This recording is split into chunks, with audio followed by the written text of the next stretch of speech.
Assalamualaikum warahmatullahi wabarakatuh dan salam sejahtera. Hari ini kita akan meneruskan pelajaran kita dalam bab 3 iaitu sumber tenaga. Untuk hari ini kita akan bincangkan topik 3.1.3 penghasilan tenaga elektrik yang menggunakan sumber tenaga yang tidak boleh diperbaharui menggunakan kaedah kemagnetan. Sebelum adanya keperluan terhadap sumber tenaga yang boleh diperbaharui, kebanyakan penjanaan tenaga elektrik bergantung kepada sumber tenaga yang tidak boleh diperbaharui. Berikut ialah jenis dan penerangan berkenaan sumber tenaga yang tidak boleh diperbaharui. Baik, terdapat 4 jenis sumber tenaga yang tidak boleh diperbaharui, iaitu gas asli, arang batu, petroleum dan juga nuklear.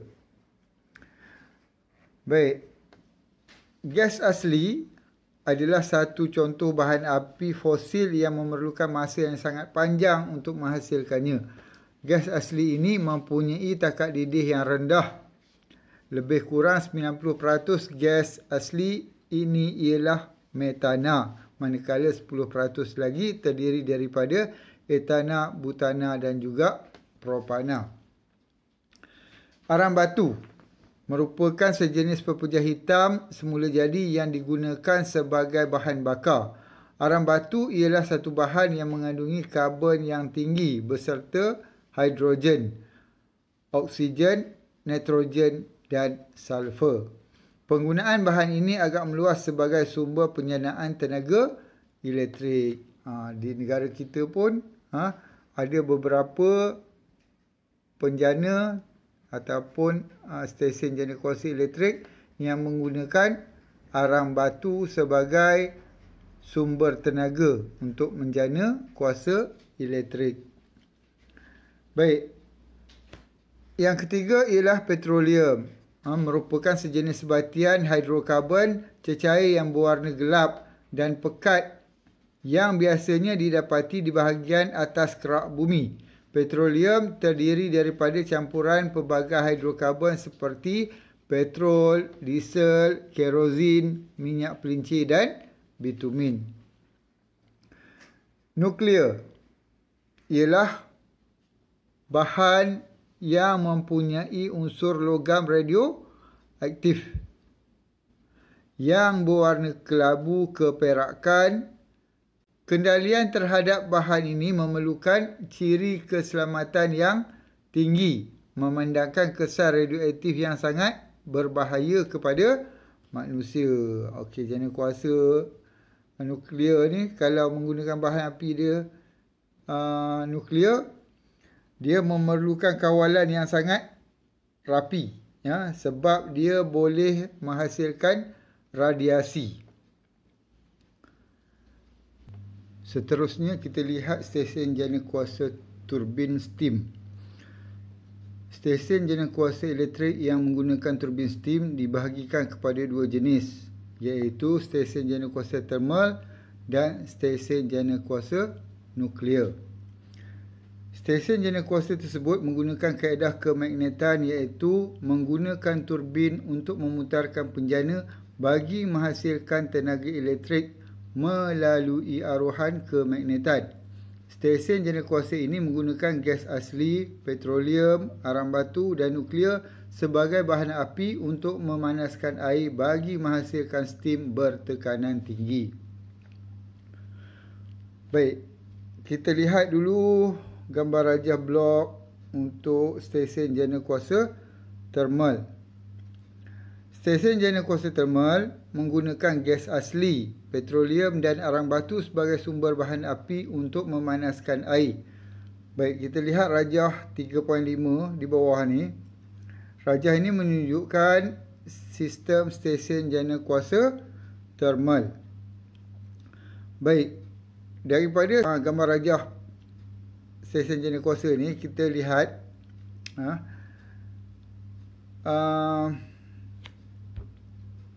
bagaimana tenaga elektrik dihasilkan.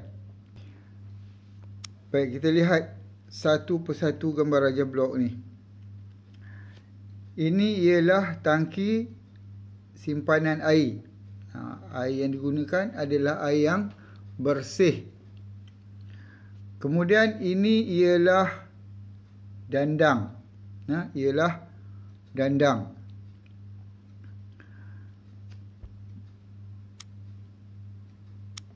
Supaya tak keliru, saya gunakan warna biru lah, ya. Sebab kat dalam ni ada banyak arrow warna merah. Sekarang tengok arrow warna biru. Baik.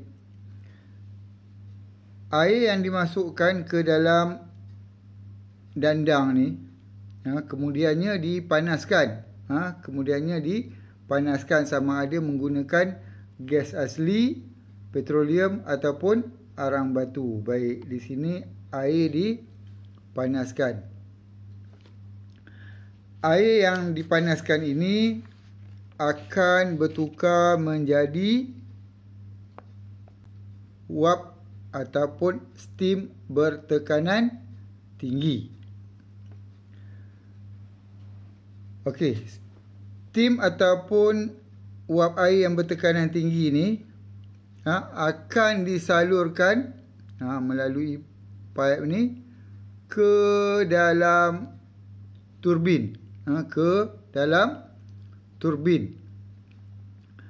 Baik, tenaga kinetik yang banyak terhasil apabila air bertukar menjadi steam bertekanan tinggi. Apabila steam bertekanan tinggi ini masuk ke dalam turbin dan memutarkan turbin, steam bertekanan tinggi ini akan memutarkan turbin. Di sini tenaga mekanikal terhasil, di mana tenaga kinetik tadi telah bertukar kepada tenaga mekanikal.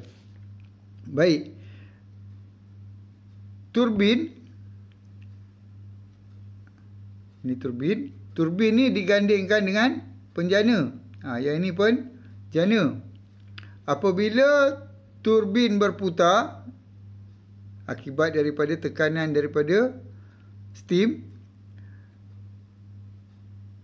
penjana juga akan ikut berputar sebab turbin digandingkan dengan penjana.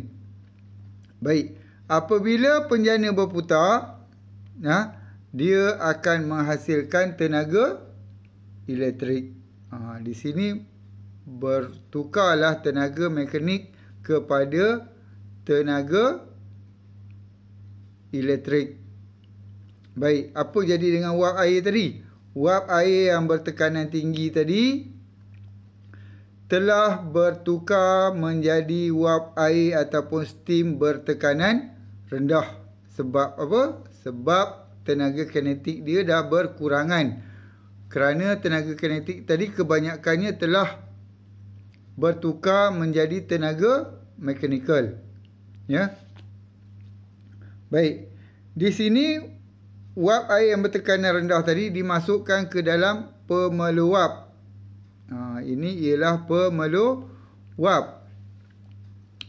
Di dalam pemeluap ni, proses pemeluapan berlaku di mana uap air ataupun steam bertekanan rendah tadi akan bertukar kembali menjadi air.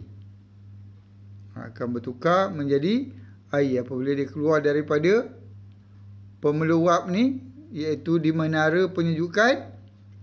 Uap air tadi akan disalirkan semula ke dalam dandang. Akan dimasukkan semula ke dalam dandang. Kemudian di dalam dandang tadi, air tadi akan dipanaskan semula menjadi steam bertekanan tinggi dan disalurkan semula ke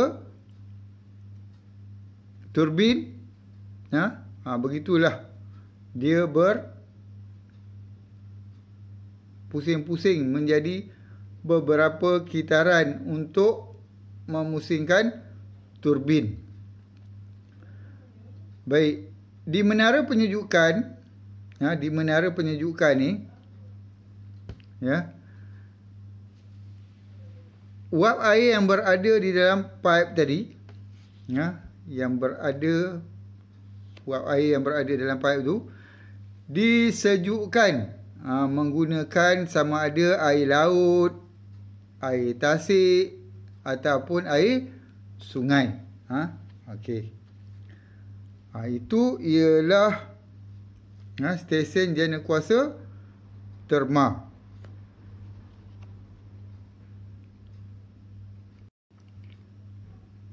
Satu lagi stesen jana kuasa turbin steam ialah stesen jana kuasa nuklear. Selain daripada gas asli, petroleum dan arang batu, tenaga nuklear juga digunakan sebagai sumber bahan untuk menjana elektrik. Buat masa kini, negara kita belum lagi mengaplikasikan logik ini. Stesen jana kuasa ini sangat kompleks dalam pengoperasiannya. Penjanaan tenaga elektrik berlaku apabila bahan radioaktif bertindak balas di dalam reaktor nuklear. Baik, kita lihat dulu gambar rajah blok stesen jana kuasa nuklear. Baik. Bahan nuklear, nuklear sini, dia akan menghasilkan tenaga haba yang sangat tinggi apabila berlakunya pembelahan atom. Apabila berlakunya pembelahan atom, tenaga haba yang sangat tinggi akan terhasil. Jadi tenaga haba yang terhasil daripada pembelahan atom ini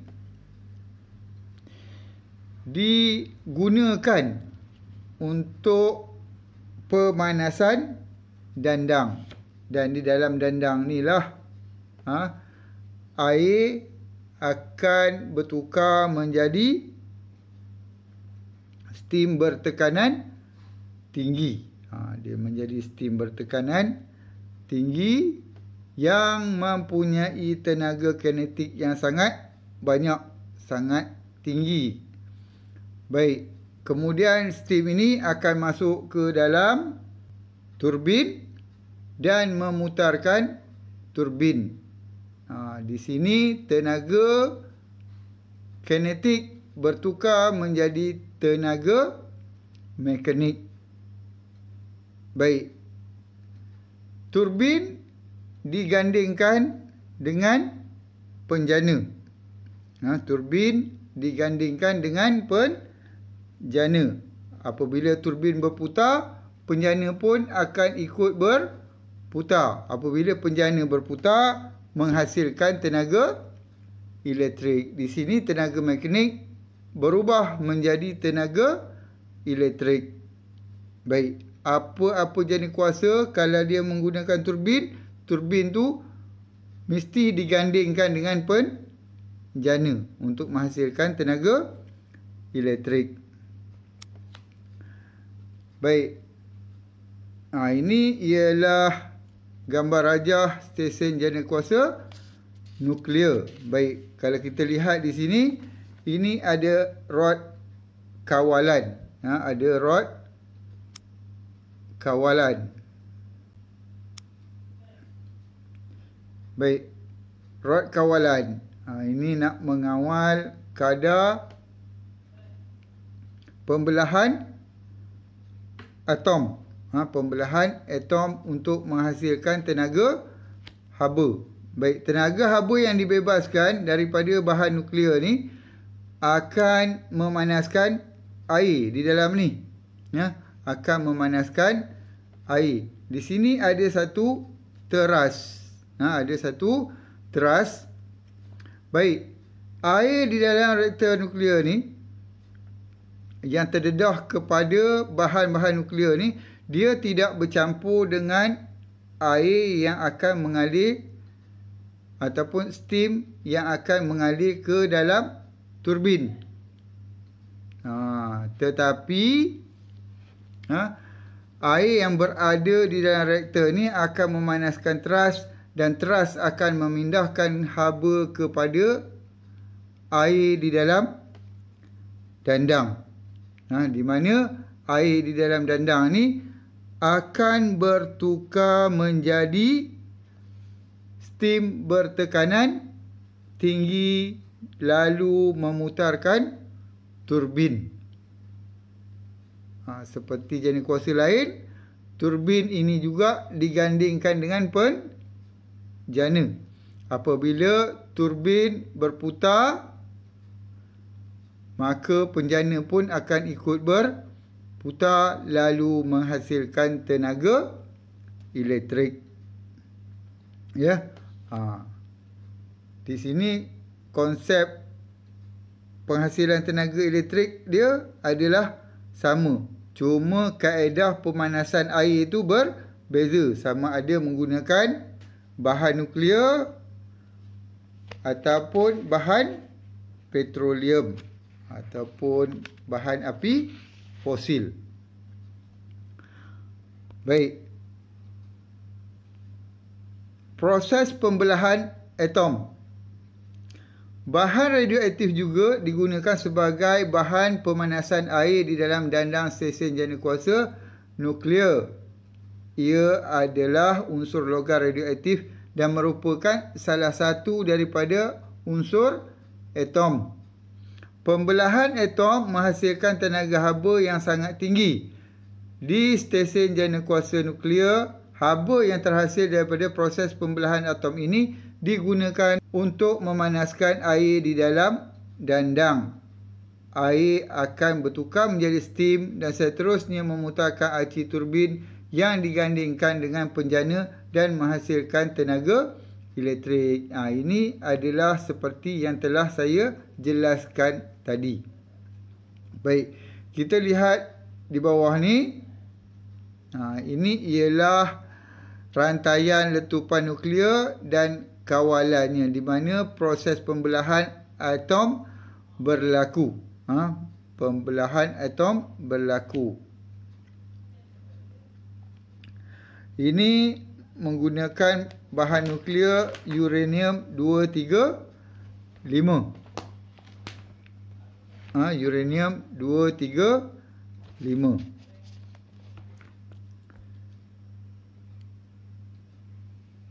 Baik, kita lihat pula kendalian ringkas